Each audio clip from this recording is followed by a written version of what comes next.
যারাই রাজনীতি করুক না কেন, হেফাজতে ইসলামকে বাদ রেখে বাংলাদেশে রাজনীতি করা যাবে না। এদেশে কেউ কখনো ইসলামের বিরুদ্ধে গিয়ে, ইসলামের বিপক্ষে অবস্থান নিয়ে রাজনীতি করতে পারে নাই। আগামীতে ইনশাআল্লাহ ইসলামের বিপক্ষে গিয়ে কেউ রাজনীতি করতে পারবে না।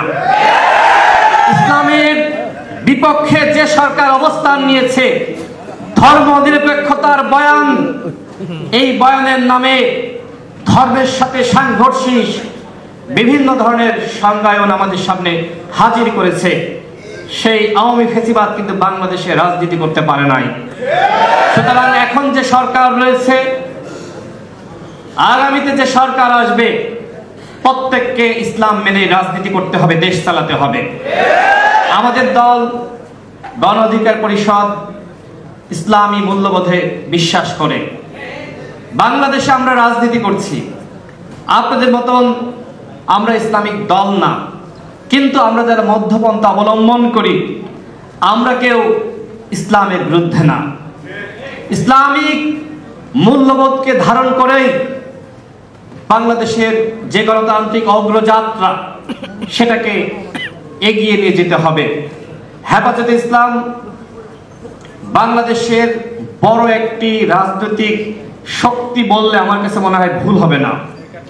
আপনারা বলেন যে আপনারা অরাজনৈতিক, কিন্তু বাংলাদেশের রাজনীতি অনেকটা আপনারা নিয়ন্ত্রণ করেন। যেটি আতাউল্লাহ ভাই বললেন যে হেফাজতে ইসলাম এবং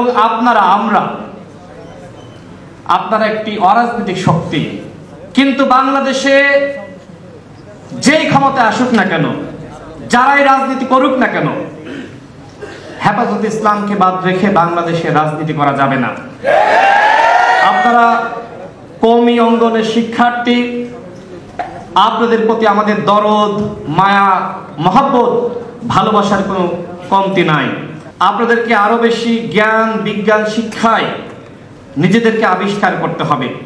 আমরা চাই আলেমরা এদেশের নেতৃত্বে আসুক, আলেমরা এদেশ পরিচালনায় সুযোগ পাক।